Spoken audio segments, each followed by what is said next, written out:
ॐ श्रीगुरुभ्यो नमः।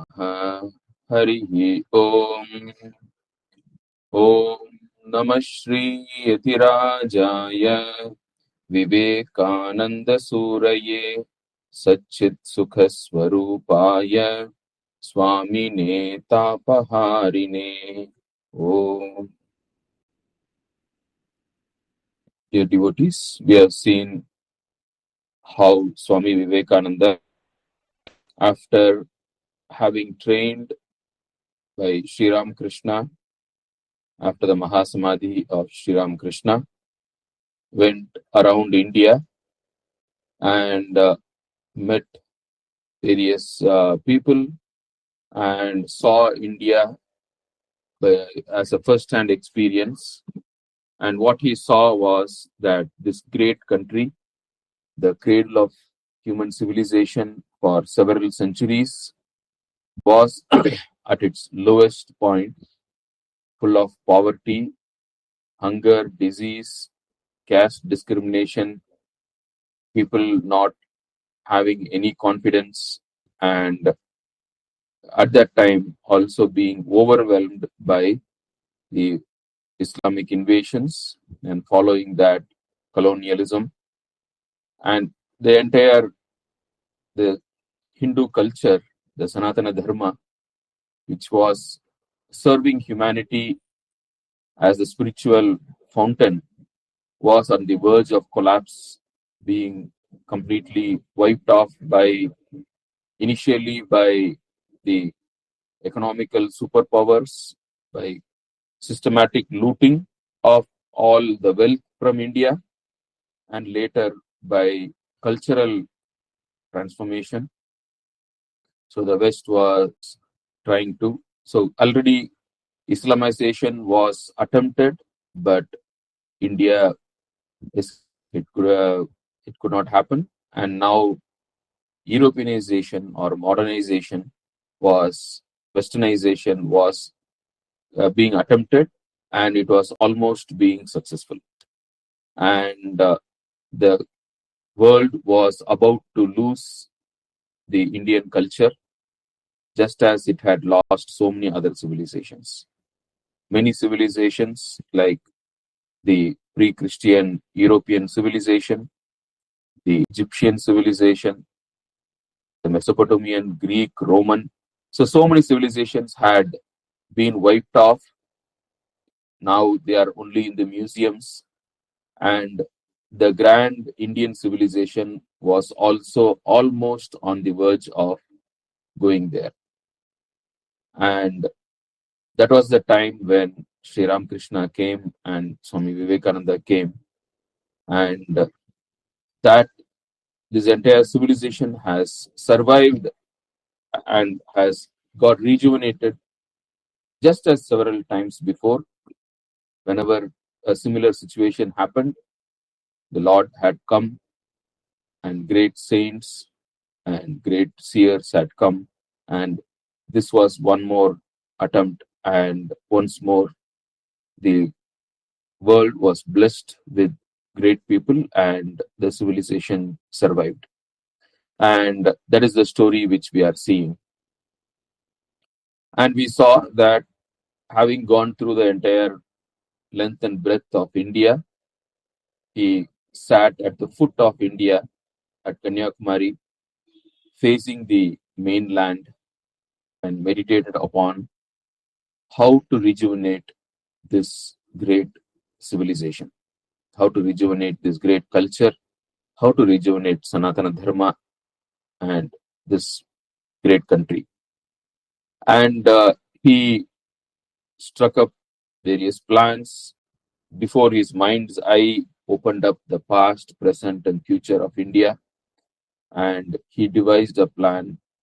And after that, he went to Chennai, Madras, and he started telling people about his plan and what is to be done. And everyone recommended that he should go and attend the Parliament of Religions at Chicago. This had been suggested by several princess whom he met, princess and divans before also. And then he was not sure. He wrote to Holy Mother, and Holy Mother also said, yes, this is what Sri Ramakrishna's will is also. And he decided to leave. And after a brief visit to K3, he left India from Bombay. So we saw on May 31st, he left Bombay. And so those days it takes a long time to go. So it was a life on the ship. So, and the ship usually takes a lot of stops, and wherever the ship stops, the passengers are allowed to get get onto the land and explore and get back into the ship. So there'll be cleaning, there'll be refueling, there'll be restocking. So many things will be happening uh, during those brief stopovers. And Swamiji, being an ardent uh, traveler, he is very interested in getting exposed to various cultures, and he loves adventure travel.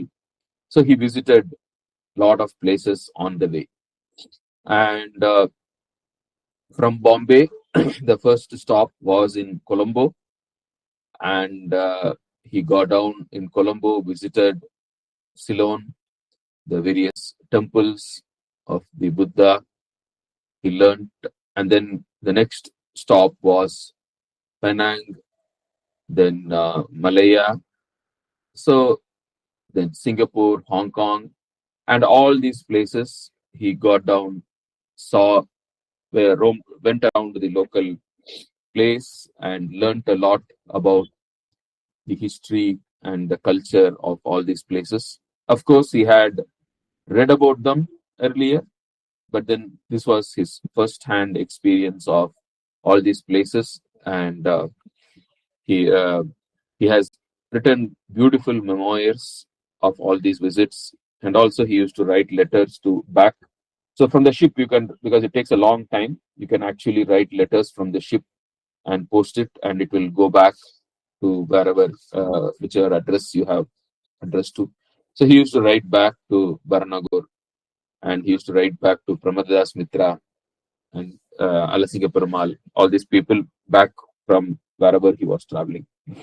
And all those letters give a lot of insight into what happened, how he went, and where he visited, what he thought, all those things. And in China, he visited Canton, and so it was so there, like it was a bustling river life, and husband and wife, they worked together, and managing various businesses and all those things he saw. And there was a Buddhist monastery which he wanted to visit, and he had a local guide and another German tourist, and they were going around, and then he saw this Buddhist monastery. He had heard about the Canton monastery, and he knew that they had a big library and a lot of scriptures which were uh, translated, and also the originals which were taken from India during the Gupta time by Fahian, and by earlier by different Buddhist monks, and later by Chinese travelers, Buddhist travelers who came to India. And he knew that they were all from this monastery in Canton, and he knew that a lot of scriptures were here. And Swamiji wanted to have a look at them. So he wanted to visit the monastery, but the monastery, it was a very, very secure place, very close place. Outsiders are not allowed.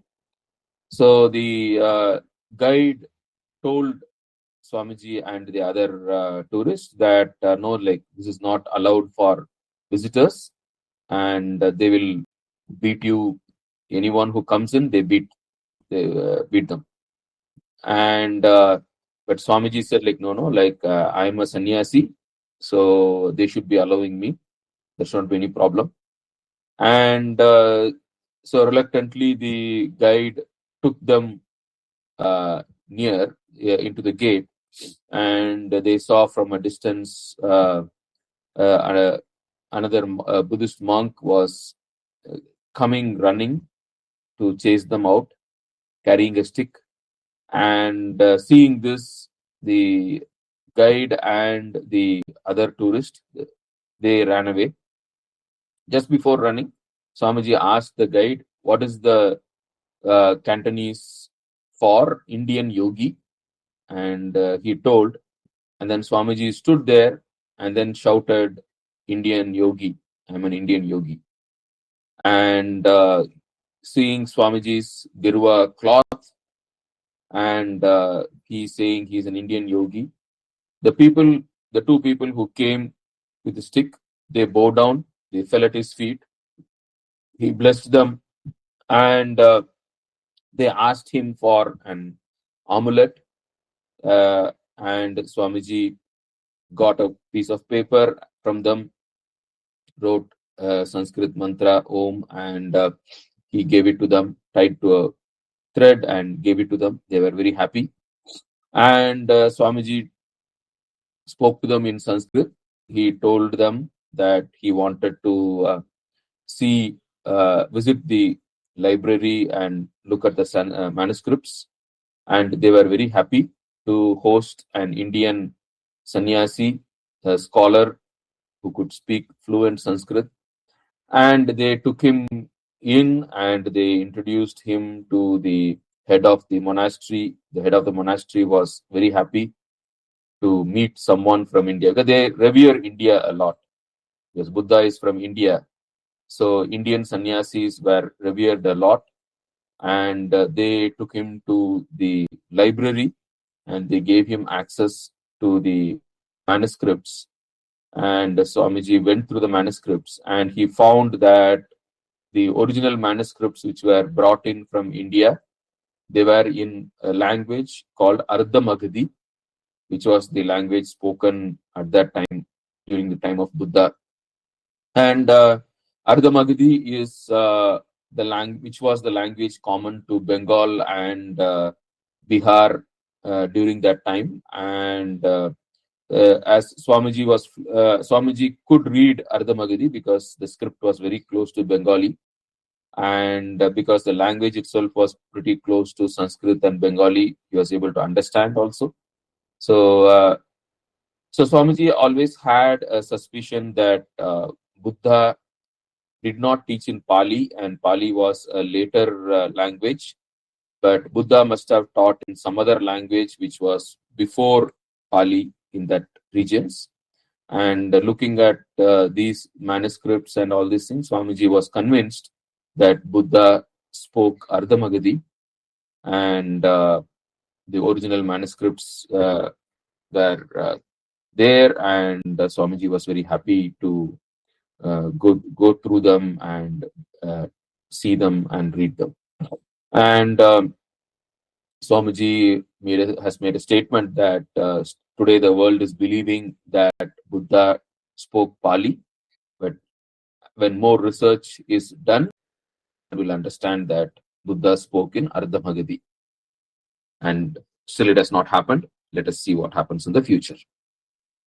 And then from China, the ship went to Japan. And in Japan, the ship landed in the western coast of Japan, and the passengers were given the option to go from the western coast of Japan to the eastern coast by visiting various cities in Japan, Kyoto, Nagasaki, and those a lot of historical cities, and be picked up at the eastern coast of Japan. So Swamiji was very happy to do that, and he and several passengers, they got down and they went around Japan. Meanwhile, the ship got uh, they took the other ship. Actually, I think the ship they originally came, it dropped them at the western coast, and they took the other ship from the eastern coast called Empress of India. The ship you can see here. So from that ship, they went continued the journey, and on this ship between Japan and Canada, Swamiji met Jamshedji Tata on the ship, and you can see this is the picture of Jamshedji Tata at that time as a young man. And so Tata was going to US to buy uh, machinery for his factories in India, and so Swamiji was very happy about the business acumen and the wealth generation that Jamshedji Tata was bringing to India. And he also advised Jamshedji that depending upon the Western countries for manufacturing and even machines and all these things cannot be a permanent solution, and we should build educational institutions in India for higher education.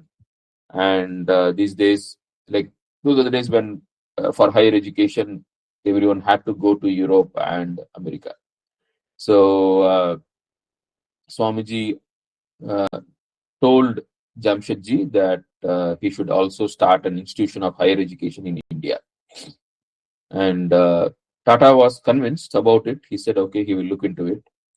And later, after he came back to India, Jamshedji Tata,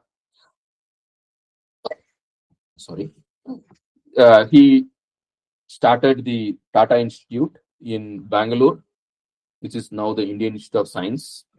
And so at that time, and after starting it, after it had a lot of difficulties to start, and once this idea was proposed and the institute was uh, being constructed and it was being set up, like a lot of paperwork was going on, and Tata sent a letter to Swami Vivekananda that, as per the conversation they had on the ship, he is starting this educational institution. And interestingly, Jamshedji Tata offered Swami Vivekananda to be the first director of the institute. So Tata had offered Swami Vivekananda to be the first director of Indian Institute of Science, which Swamiji politely refused, saying that I think he must have, like, that letter is not available. The letter which Tata wrote to Swamiji is available, but we don't know what Swamiji replied back. Probably he refused because he was a sannyasi. And even after that, Swamiji passed away early, we all know. And still, the institute had a lot of hurdles, like it was the colonial government did not want to start an institute of higher education. And then a lot of Swamiji's disciples, Sister Nivedita, Josephine MacLeod, they all actually went to the British Parliament, and then they argued at the British Parliament uh, to get this institute started.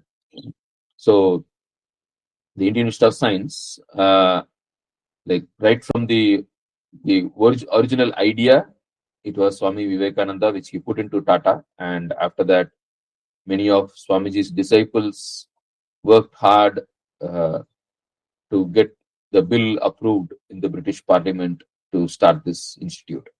And the land was given by Swamiji's disciple and follower, Chamaraja, the Maharaja of Mysore, Chamaraja Udayar. So that way, like, the whole institution has its beginning to credited to Swamiji's various disciples. And finally, on July 25th, almost after 2 months of travel.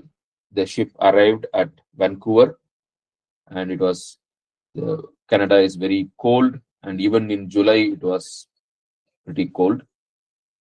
And so Swamiji did not have much of warm clothing. Somehow he managed with difficulty.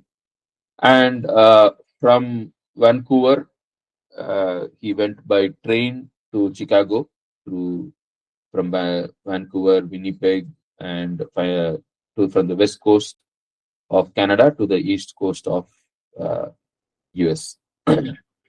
And on the train, he met Miss Catherine Sanborn, and she was quite impressed with Swamiji. And even though they didn't talk much at that time, but she gave her address to Swamiji, and she said that she lives on the suburbs of Boston, and she invited him and said, like, whenever you if you happen to come to Boston, please, you can stay in my house. You can come.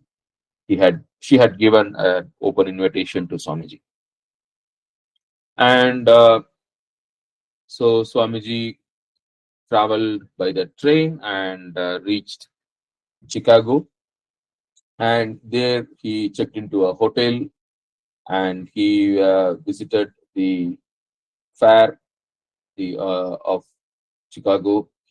Huge fair going on with so much of exhibits. So Swamiji saw everything. He was amazed, marveled, and but he was feeling lonely. He was alone, and he writes lot of in his memoirs. He writes about what all he saw in the fair. Pretty interesting, and a lot of Indian princes were visiting and looking at Swamiji's attire. Some of them thought Swamiji also was a prince, and many of them wanted money from him. Then coming to know that okay, he is actually a sannyasi, then they left. So a lot of interesting things happened, and also at the fair, Swamiji saw an Indian who was selling needles and a lot of small steel articles, and a lot of trivial things. With he had on in his neck, he had put one box which had a lot of wares, and he was moving around the fair selling. And Swamiji was really impressed with him, how he had traveled. That guy had traveled all the way to US, and he was selling small things as a mobile shop, and he was really impressed by the resourcefulness of that guy and the courage of that guy, and he was quite impressed. And he went to the office of the Parliament of Religions, and he came to know that the Parliament of Religions is going to be there. It will be there in September, and now it is only July, and so there is at least 1.5 months more. And also, you cannot just walk into the Parliament of Religions. It has to be by some a letter of introduction and recommendation. So only delegates who had recommendation from some known and famous people or an institution, only they were allowed into the Parliament of Religions, and even to attend, leave alone to talk. And also the last date for registration was already over. It was so with full enthusiasm, Swamiji's disciples and followers, and even Swamiji was a sannyasi, not much exposed to the heavy process and bureaucracy and all these things. So later Sister Nivedita writes like the organized nature of Hinduism and of in general the Sanatana Dharma, like which is very very unorganized and which is very easy, very fluid, very agile, but then it is very unlike the Western way of working.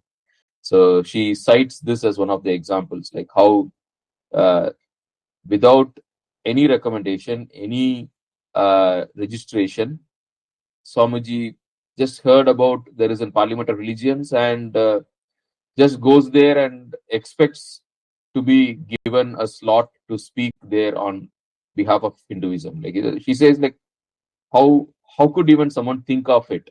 You know, uh, it was very very. It was a very naive idea, right? That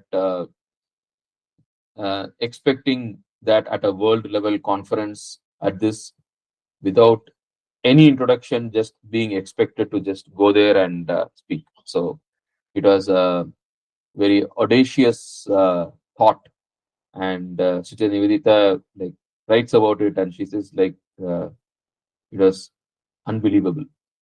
Anyway, so Swamiji has landed up here. He came to know that no possibility of speaking in the Parliament of Religions, and he thought, okay, fine. Anyway, the Lord has brought me all the way here. There should be some way the Lord should have in mind. And he also found that the money which he had at the rate of getting spent at Chicago, within 15 days it would be over, and there is at least 1.5 to 2 months for the Parliament of Religion. So somehow he has to survive in US for 2 months, and he found that it is not possible at the rate of money getting spent. So he was inquiring around what is to be done, what can be done, and they said he can move to Boston, which is a much cheaper place, and come back after 1 month near the time of the time of the Parliament when it is going to start. And Swamiji thought that was a good idea, and he moved to Boston. And still, he was not sure how he would be able to get an entry into the Parliament of Religions because he had no recommendation, no credentials, and the date of registration was already over. Now, this was a situation where he moved to Boston. And as we all know, like in the train, he had met by coincidence, or you can say divine providence, Miss Catherine Sanborn, and he had her address, and so he went to her house, and she welcomed him, and so he stayed in her house. And now Miss Catherine Sanborn, like she was not any interested in philosophy or religion or culture or anything. She was a high society lady, and to her, an Indian who is dressed in a very curious way, a brown man from halfway around the globe, he was more like a showpiece, and like she like it was more like like she wanted to show around to her friends that she had a curio from India. So for her it was a part of her society life to show around that she was having someone in her house who was an very interesting person, and she was not much interested in the thought or the education or the knowledge or anything of Swamiji. Like to her, he was just just like a museum piece. But anyway, like Swamiji stayed there, and she invited a lot of her friends. So this one is Catherine Sanborn, the top left picture which you see, and then she took Swamiji to various places, and Swamiji got an opportunity to visit a reformatory, that is a prison, but it was mainly for the prison. Like, he was surprised how the people were treated in the prison with so much of dignity and respect, and help. They were helped to reform themselves and get back into the social, normal social life. And he was reflecting on how differently the colonial government was treating prisoners in India, and even political prisoners who were highly educated people were treated so badly in the prisons of India by the colonial government. So he was reflecting on the contrasting way that the Western society was treating their own prisoners and the prisoners of the colonies. And Swamiji was invited to give a lecture in the women's club where Catherine Sanborn was part. And so, in that women's club, there was Mrs. Wright, who was the wife of Professor J.H. Wright, and she was quite impressed by Swamiji's talk at the women's club. And Swamiji talked about Indian culture and Indian way of life and things like that. And she was quite impressed, and she told her husband, Professor J.H. Wright, that there is a very learned person who has come and who is staying in Catherine Sanborn's house, and she said, "You would like to meet him." And he said, "Yes, I would like to meet him." And so Swamiji went and met Professor J.H. Wright, and they had a conversation, and he was very, very impressed by Swamiji. And it happened that Professor J.H. Wright was a professor at Harvard University. He was a professor of philosophy, and he discussed of various philosophies with Swami Vivekananda, and he was very happy. And then he told Swami Vivekananda that, see, there is a Parliament of Religions which is coming in September. I think you should you should represent Hinduism at the Parliament of Religions. Now, this was, and Swamiji said, yes, actually, like, that is what I originally intended, and that was the reason why I came to US. But then I have no credentials, and I came to know that it needs recommendation, and it needs and the date is already over. And Professor J.H. Wright, he said, Swami, to ask you credentials to speak is like asking the sun its right to shine. If not you, who else can talk in the Parliament Religions? You are the best person. We need people like you to talk. And don't worry about the date of registration getting over and all. No, nothing like, if not you, who is the person who is fit to talk here? We want you to talk here. We want you to speak at the Parliament of Religions.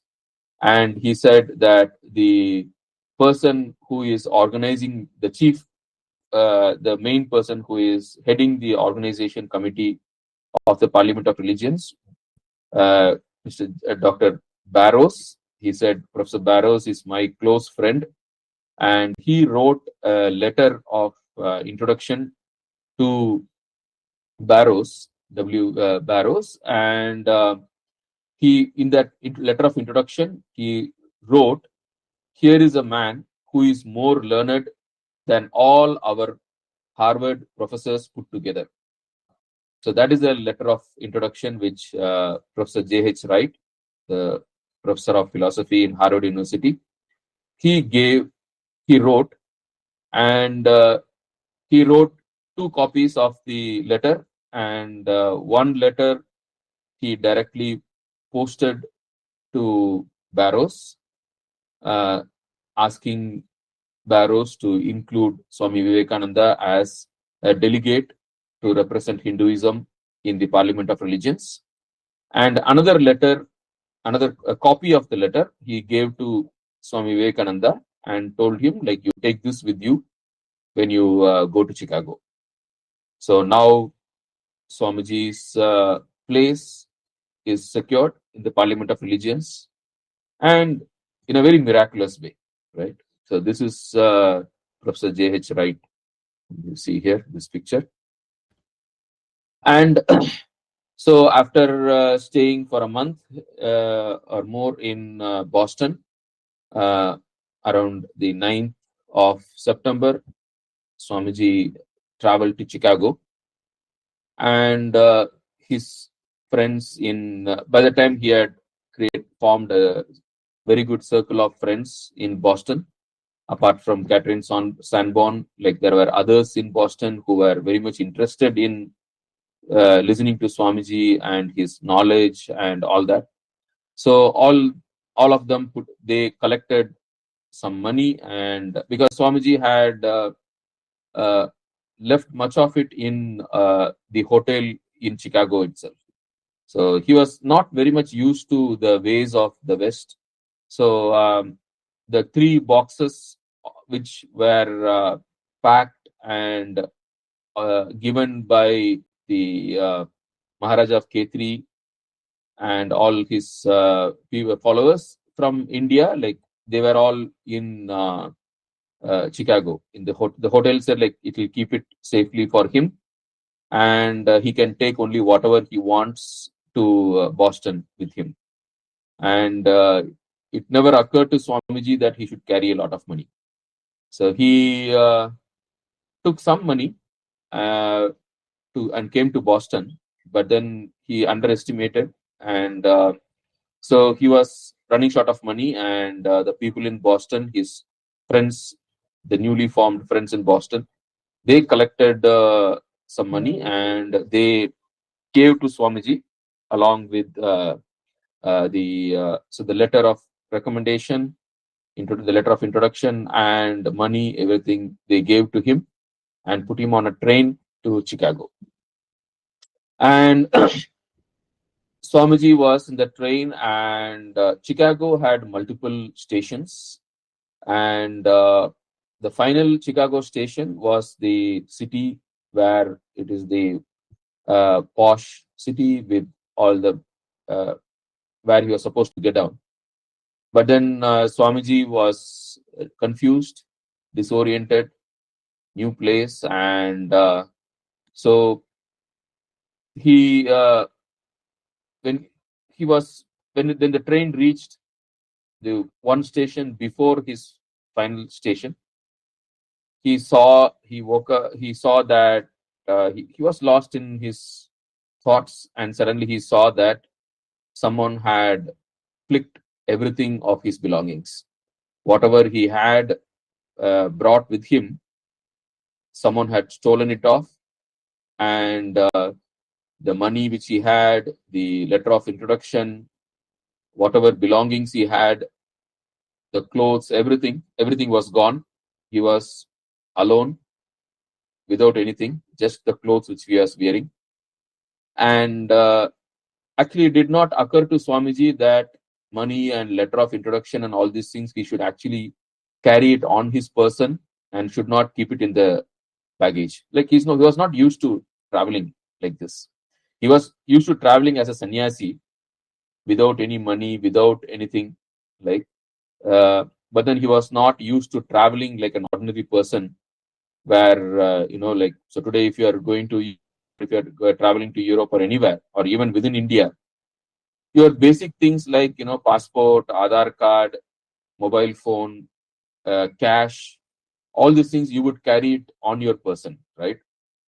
Now Swamiji was not used to this, so he kept everything in the bag, and along with the spare clothes and the bag, everything was stolen, and he had nothing at all, like no money, no introduction, no identity card, nothing, right? And in that shock or panic, whatever. Like he got down and he didn't realize that he had got down in the wrong station. And even today in US, if you go, like getting down in a wrong railway station or walking into a wrong lane is very, very dangerous. Like a lot of the gullies and alleys are very dangerous, full of crime and criminals, and uh, so US, it's pretty dangerous in US even today, especially in big cities like Los Angeles or Chicago or San Francisco or any big city in the or even or New York, any big city in the US, other than the fully uh, other than the posh, the rich areas, the other places in any US city is very dangerous. So you should never stray away into any of the bylanes in any city in the US. Like you can be mugged, you can be robbed, you can be shot at, you can be killed. Anything can happen. So cities in the US are not safe at all, and it was so even during that time. And so Chicago, he landed up in a suburb which was not a safe place, and there were a lot of German refugees there, and a lot of no one knew English. He tried to ask people around the way to the Parliament of Religions, and no one understood English. People knew only German in that part of Chicago, and he did not know what to do. And night was approaching, and it was cold.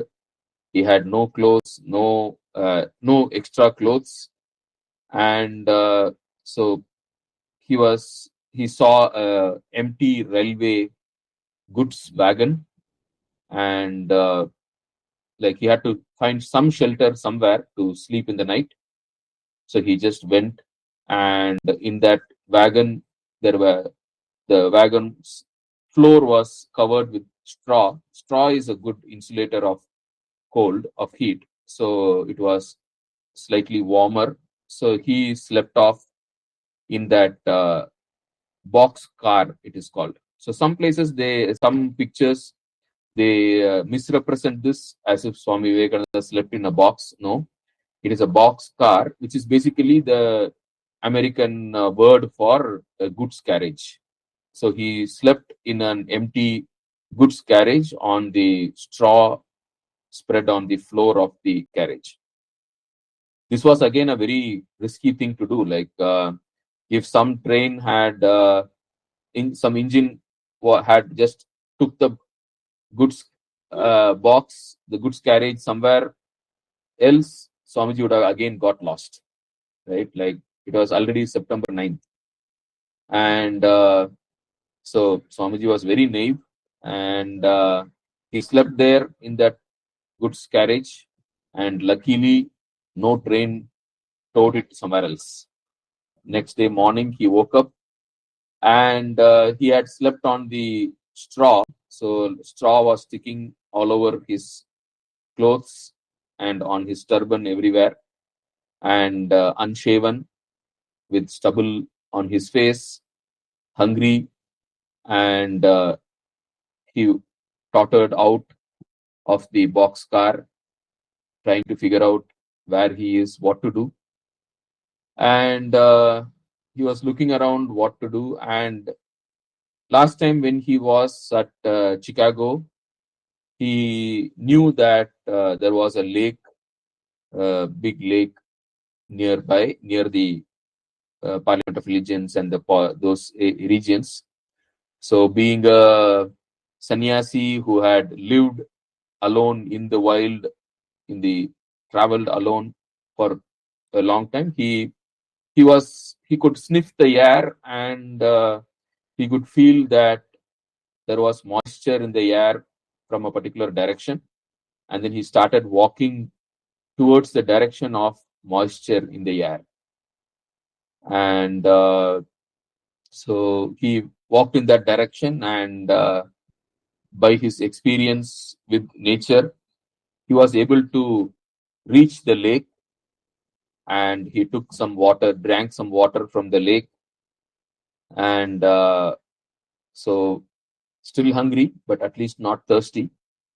He was wondering what to do, and he could not find the way, and he was walking along the street, and to his bad luck, it was a dead end, and he was totally frustrated and tired, hungry, and did not know what to do. He just sat down under a tree on that street, and he prayed to the Lord, "Oh Lord, you have brought me here, and I don't know what to do. I completely surrender to you. Thy will be done. Whatever you wish, let it happen." And he sat down, totally clueless and tired, under the tree. And it was a posh area. It was a very posh area in Chicago.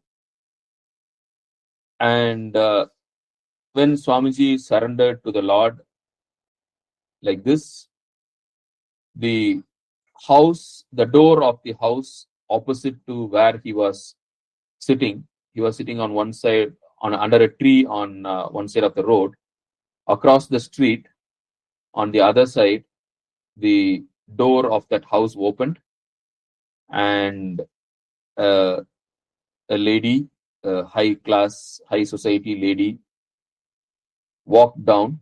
Was kind of in her middle ages, like in her 40s. She walked down across the street, came to Swamiji, and then asked her, "Sir, have you come as a delegate to the Parliament of Religions?" This was her question. And Swamiji was shocked, pleasantly surprised, and he thanked the Lord, and he said, "Yes." And she said, "Sir, please come to my house." And he got up, followed her, and she inquired about him, and he said he had come from India as a delegate to the Parliament of Religions, and he had lost his way, didn't know where the office is, didn't know where to go. And she said, "Don't worry, sir, I will help you." And she saw that Swamiji did not have any change of clothes, and his whatever clothes he was wearing was full. Lot of straw was sticking on it, and like he was unshaven and smelling. So she gave her husband's clothes to Swamiji. She gave a room to him, and she gave all the shaving kit and everything needed. And she asked Swamiji to have a shave, take bath, change the clothes, and come for food. And Swamiji could not believe himself that just a few minutes back he was on the streets, not knowing where to go, and he had surrendered to the Lord, and now he was here. He was given rooms, he was given clothes, he was given all these things, and he took bath and had a good shave, changed into fresh set of clothes given by Mrs. George Hale, and he came down for breakfast, and she was very happy to see him. She was like a mother to him, and Swamiji looked upon her as his mother, and had a good breakfast. He had not eaten for so many days, for 2-3 days, like right from starting from Boston, he had not had anything. And and after becoming ready, everything, and she introduced him to her 2 daughters and her 2 nieces. So these 4 girls you see below, Like they became his lifelong sisters and friends. So uh, so he was very close to uh, Mary Hale, who was almost slightly younger to him, and Harriet. She was eldest among them, and she was Swami Vivekananda's go-to person for any decisions he wanted to make in US, in Europe, in the West.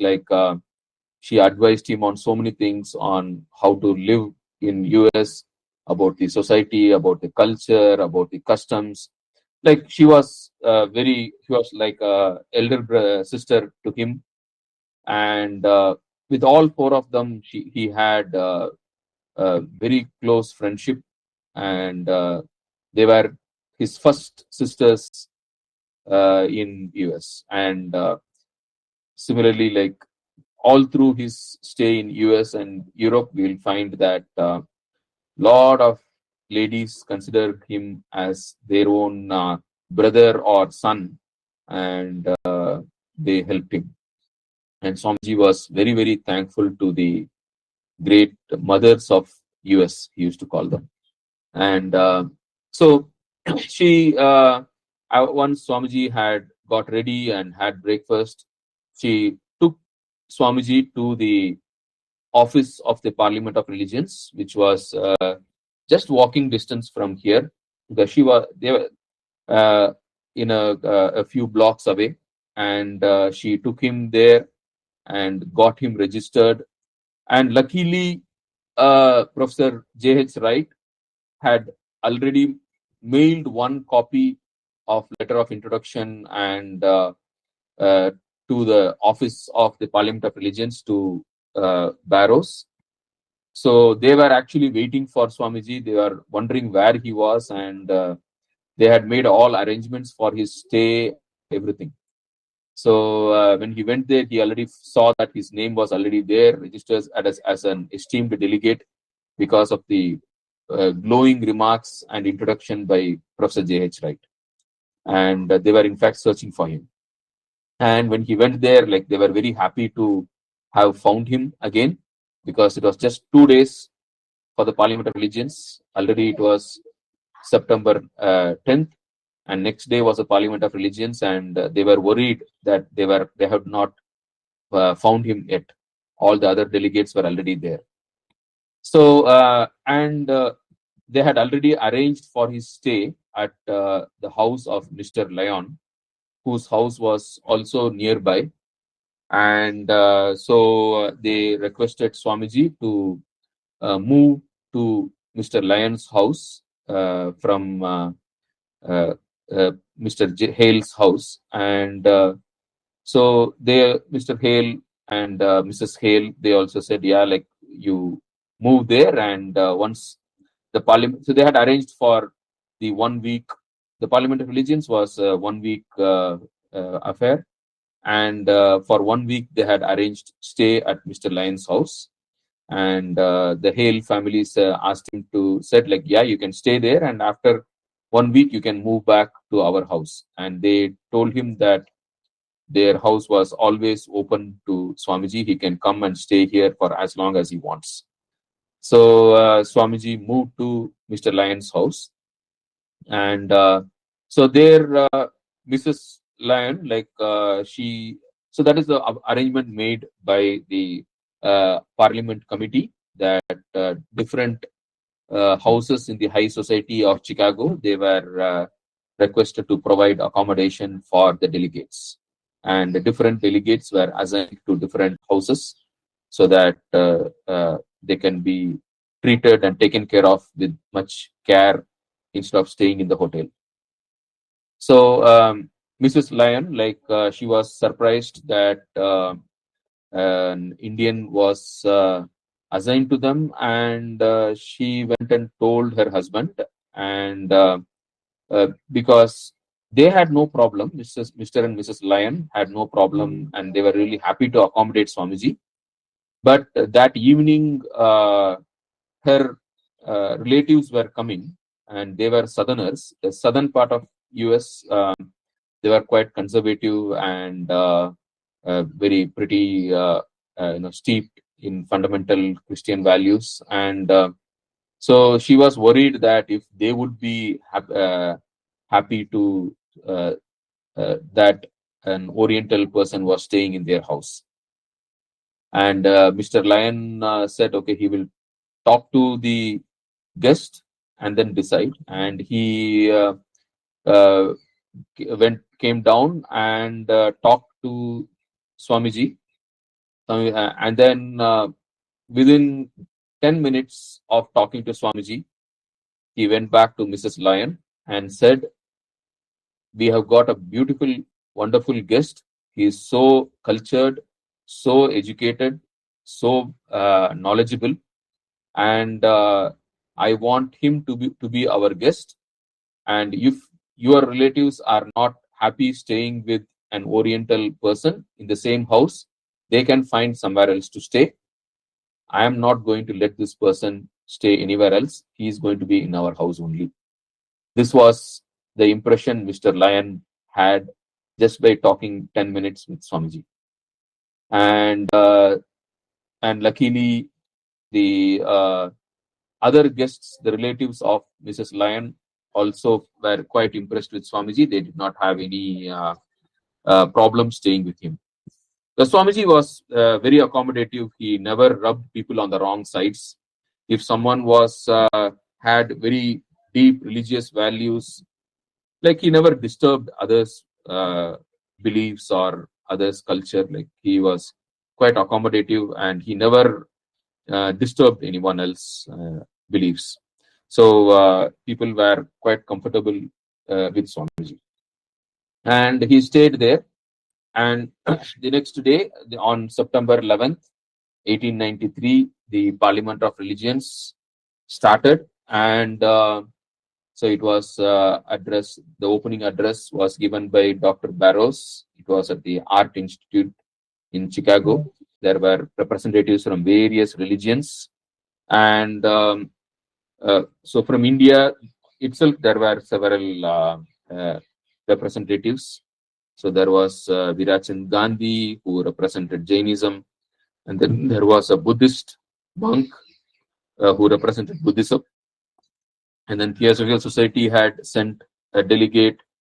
And so there were several, 4 or 5 people from the Indian subcontinent, because Ceylon was also a part of India at the time. So India included today's Ceylon, Burma, Nepal, Pakistan. All these things were part of Bangladesh. All these things were part of India at that time. Right? So, so there were people were there, and so this is the Art Institute of Chicago. This is the building where the Parliament of Religions was held. A huge building, and for the as I told you, like this whole thing was a part of the 400th anniversary celebration of Columbus landing in America. So Columbus landed in America in 1492, and so there was a 1 year long celebration of that. So this was almost the end of the celebration, and in multiple cities in US, huge celebrations were happening. And in Chicago, this Parliament of Religions was there, and a lot of permanent structures and temporary structures were built for this 1 year long celebration. And so this Art Institute was also built as a part of that celebration. And so this is the Indian Oriental delegates who were there.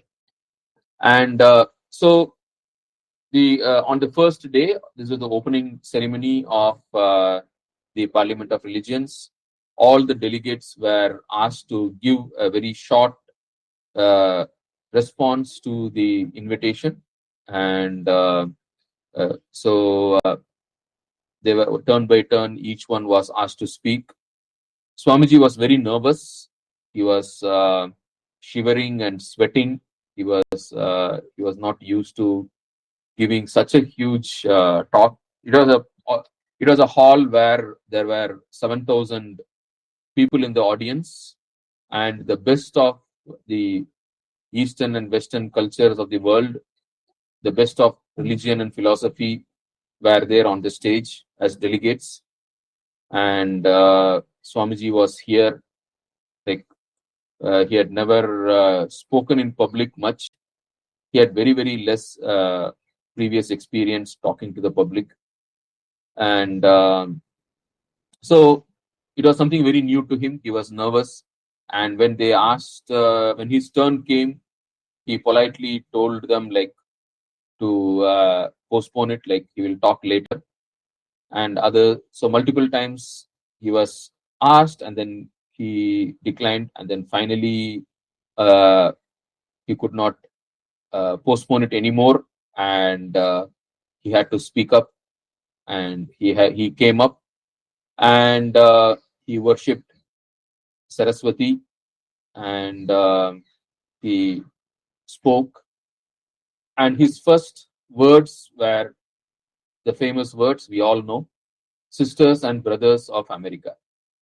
And these very same words, sisters and brothers of America, was actually used even by some other people.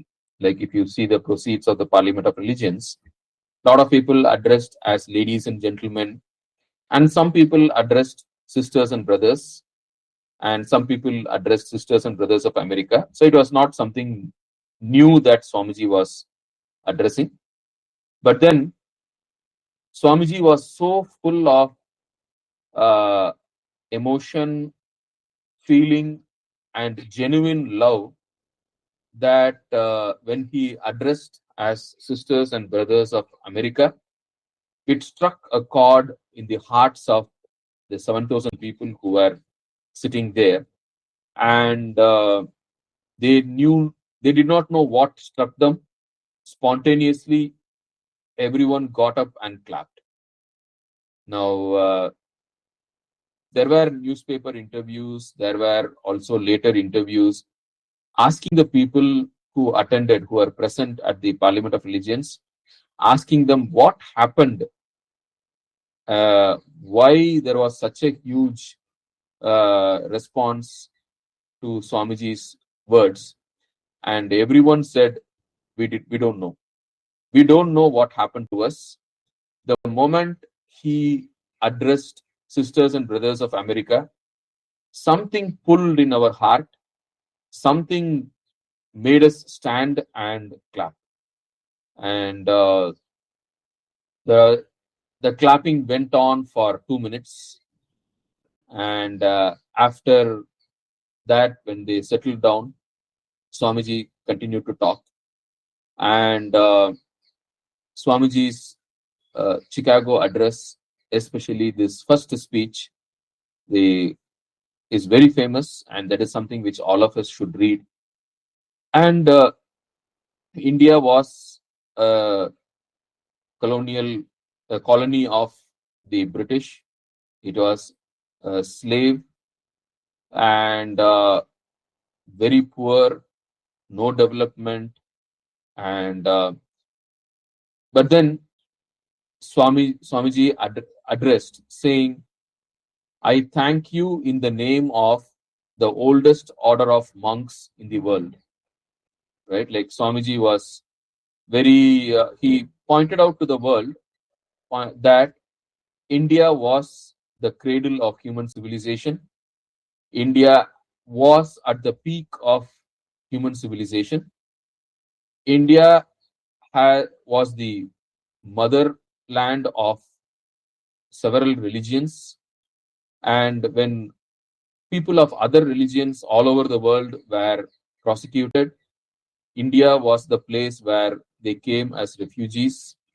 When the Jewish temple was demolished, or when the Parsis were prosecuted, it was to India that the people of all religions, when they were prosecuted, it was to India that they all came to. And India welcomed all of them with open hearts, and India gave them a place, gave them a position, and helped people of all religions to live with dignity. And even today, India accepts all religions as true. So he pointed out that we don't just tolerate. Toleration is a wrong word. We accept all religions. Acceptance is the word. And so he addressed saying like he addressed US as you are the youngest of nations and we are the oldest of civilization. And he made India to raise its head and hold it high. He gave a position for India in the community of nations. When all the other delegates, they were talking about their own religion, how that their own religion was great, it was only Swamiji who spoke for the harmony of religions, for the peaceful coexistence of all religions. So it was remarkable, unique, and full of dignity and full of warmth. And it was greatly appreciated. And he gave a lot of other talks in the Parliament of Religions. It was for 4 or 5 days. And he was right from day one, he was the hero. And these are some of the, this is the picture which the newspapers published at the end, after the first day, like the Hindu monk of India, and all the newspaper reports said like he is the person of the day. And the organizers of the Parliament of Religions were very, very happy that at Swamiji's talk and the celebration, and because of Swamiji, they felt that the entire Parliament of Religions was a grand success. Initially, they had started the Parliament of Religions to highlight the Christian values, but then it became a parliament of tolerance and universal acceptance and harmony of religions. So in a way that the parliament actually took a turn to the good. And on the other days, Swamiji gave several talks, why we disagree. And on September 19th, he gave a talk on the paper on Hinduism, which was many of the talks which he gave was extempore without any preparation.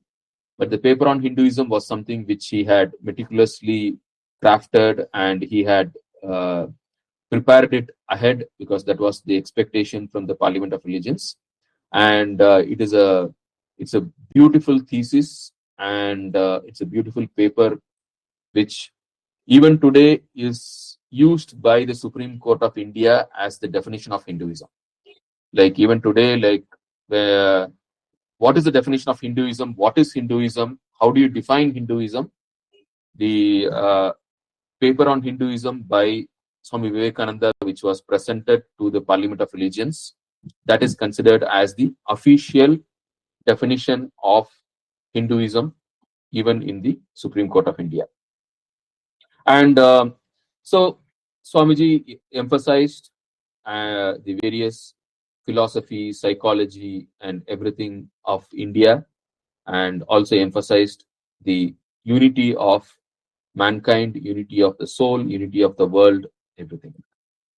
And Swamiji talked about,